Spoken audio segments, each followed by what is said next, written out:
Friend, India versus New Zealand ವಿರುದ್ಧ ನಡೀತದಂತ ಈ ಒಂದು ಚಾಂಪಿಯನ್ ಟ್ರೋಫಿ ಫೈನಲ್ ಮ್ಯಾಚ್ ನಲ್ಲಿ ನ್ಯೂಜಿಲೆಂಡ್ ಪರವಾಗಿ ಒಂದು ಅಪ್ಡೇಟ್ ಬರ್ತಾ ಇದೆ. ಫ್ರೆಂಡ್ ಈ ಒಂದು ಅಪ್ಡೇಟ್ ಹೇಗಪ್ಪ ಅಂದ್ರೆ ಇಂಡಿಯಾ ಟೀಮ್ಗೆ ಕೌಂಟರ್ ಕೊಡುವಂತ ರೀತಿ ಅಪ್ಡೇಟ್ ಇದೆ. ಫ್ರೆಂಡ್ ಏನಪ್ಪಾ ಅಂದ್ರೆ ಇಂಡಿಯಾದವರು ಬಾಲಿಂಗ್ ನಲ್ಲಿ 4 ಸ್ಪಿನ್ನರ್ ನ ಕಣಕ್ಕಿಳಿಸಿದ್ರು. ಈ ಒಂದು ಚಾಂಪಿಯನ್ ಟ್ರೋಫಿಯಲ್ಲಿ ಟೋಟಲ್ ಆಗಿ ಒಂದು 3 ಮ್ಯಾಚ್ ಇಂದ 4 ಸ್ಪಿನ್ನರ್ ನ ಕಣಕ್ಕಿಳಿಸಿದ್ರು.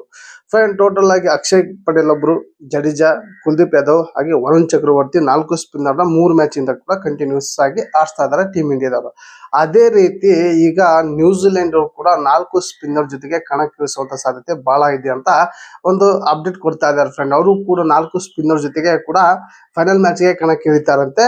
ಹಾಗೆ ಇದರಿಂದ ಸ್ಪಿನ್ನರ್ಗೆ ಬೇಗ ವಿಕೆಟ್ ಒಪ್ಪಿಸ್ತಾರೆ ಅಂತ ನ್ಯೂಜಿಲೆಂಡ್ ಅವರು 4 ಸ್ಪಿನ್ನರ್ ನ ಕಣಕ್ಕಿಳಿಸ್ತಾ ಇದ್ದಾರೆ. ಆದ್ರೆ ಈ ಒಂದು ಸ್ಪಿನ್ನರ್ಗೆ ಟೀಮ್ ಇಂಡಿಯಾ ಆಟಗಾರರು ಚೆನ್ನಾಗಿರುವಂತ ಆಟ ಆಡ್ತಾರೆ. ಫ್ರೆಂಡ್ ಸ್ಪಿನ್ನರ್ ಅಂದ್ರೆ ಸ್ವಲ್ಪ ನಿಧಾನಗತಿಯಿಂದ, ಹಾಗೆ ಸ್ಪಿನ್ನರ್ಗೆ ಜಾಸ್ತಿ ರಿಸ್ಕ್ ತೊಗೊಳಲ್ಲ ಇಂಡಿಯಾದವ್ರು. ನಾನು ನೋಡಿದ್ದೀನಿ, ಮ್ಯಾಚ್ ನಲ್ಲಿ ನೋಡಿದ್ದೀನಿ, ಸ್ಪಿನ್ನರ್ಗೆ ರಿಸ್ಕ್ ತೊಗೊಳಲ್ಲ, ಆ ರೀತಿ ಆರಾಮಾಗಿ ಆಡ್ತಾರೆ. ಇವರೊಂದು ಪ್ಲಾನ್ ನನಗೆ ಅಂತೂ ವರ್ಕೌಟ್ ಆಗಲ್ಲ ಅನ್ಸುತ್ತೆ ಫ್ರೆಂಡ್. ಟೋಟಲ್ ಆಗಿ ಯಾಕಪ್ಪ ಅಂದ್ರೆ ವಿರಾಟ್ ಕೊಹ್ಲಿ ಆಯ್ತು, ಹಾಗೆ ಶ್ರೇಯಸ್ ಅಯ್ಯರ್ ಆಯ್ತು, ಇವರು ಸ್ಪಿನ್ನರ್ಗೆ ಚೆನ್ನಾಗಿರುವಂತ ಆಟನೇ ಆಡಿದ್ದಾರೆ. ಫ್ರೆಂಡ್ ಟೋಟಲ್ ಆಗಿ ಒಂದು 4-5 ಇನ್ನಿಂಗ್ಸ್ ಇಂದ ಸ್ಪಿನ್ನರ್ಗೆ ಔಟ್ ಆದ್ರೂ ಕೂಡ ಚೆನ್ನಾಗಿರುವಂತ ಪ್ರದರ್ಶನ ಕೊಟ್ಟು ಔಟ್ ಆಗಿದ್ದಾರೆ ವಿರಾಟ್ ಕೊಹ್ಲಿ ಅವರು. ಹಾಗೆ ಬಂದ ತಕ್ಷಣ ಡಕ್ಔಟ್ಗೆ 10-5 ರನ್ಗೆ ಈ ರೀತಿ ಔಟ್ ಆಗಿಲ್ಲ. ಫ್ರೆಂಡ್ ಟೋಟಲ್ ಆಗಿ ಈ ಒಂದು ಪ್ಲಾನ್ ನ್ಯೂಜಿಲೆಂಡ್ ತಂಡ ನನಗೆ ಅನ್ಸುತ್ತೆ ಈ ಒಂದು ಪ್ಲಾನ್ ವರ್ಕೌಟ್ ಆಗಲ್ಲ ಅನ್ಸುತ್ತೆ.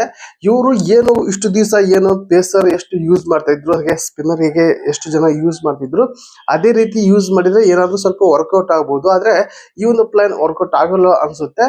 ನೋಡೋಣ ಫ್ರೆಂಡ್, ಫೈನಲ್ ಮ್ಯಾಚ್ ನಲ್ಲಿ ಎಷ್ಟು ಸ್ಪಿನ್ನರ್ ಕಣಕ್ಕಿಳಿಸ್ತಾರೆ ಅನ್ನೋದು ಕೂಡ ಸ್ವಲ್ಪ ನಿಗೂಢವಾಗಿದೆ. ನೋಡೋಣ ಟೋಟಲ್ ಆಗಿ ಎಷ್ಟು ಪೇಸರ್ ಎಷ್ಟು ಸ್ಪಿನ್ನರ್ ಇಳಿಸ್ತಾರೆ ಅನ್ನೋದು. ಟೋಟಲ್ ಆಗಿ ಇಂಡಿಯಾದಲ್ಲಿ 2 ಪೇಸರ್ 4 ಸ್ಪಿನ್ನರ್ ಖಚಿತ. ಇವರು ಫೈನಲ್ಗೆ ಬೌಲಿಂಗ್ ಯಾವುದೇ ಒಂದು ಚೇಂಜಸ್ ಆಗಲ್ಲ, ಸೇಮ್ ಇರುತ್ತೆ. ಆದ್ರೆ ಇಲ್ಲಿ ಮೊಹಮ್ಮದ್ ಶಮಿ ಹಾಗೆ ಹಾರ್ದಿಕ್ ಪಾಂಡ್ಯ ಇವರು ಪೇಸ್ ಆದ್ರೆ ನೋಡ್ಕಿದ್ರು 4 ಜನ ಸ್ಪಿನ್ನರ್ ಮೋಡಿಗೆ ವಿಕೆಟ್ ತೆಗಿತಾರೆ ಅನ್ಕೊಂಡಿದ್ದೀನಿ. ಈ ಒಂದು ಮ್ಯಾಚ್ ಕೂಡ ಇಂಡಿಯಾ ಪರವಾಗಿ ಇದೆ ಅನ್ಕೊಂಡಿದ್ದೀನಿ. ನೋಡೋಣ ಫೈನಲ್ ಮ್ಯಾಚ್ ಅಲ್ಲಿ ದುಬೈನಲ್ಲಿ ಏನಾಗುತ್ತೆ ಅನ್ನೋದು ಕೂಡ. ಫ್ರೆಂಡ್ ಟೋಟಲ್ ಆಗಿ ಈ ಒಂದು 4 ಸ್ಪಿನ್ನರ್ ಇಳಿಸ್ತಾ ಇದಾರೆ.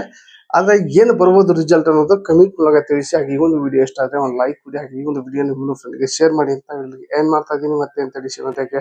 ಬಾಯ್.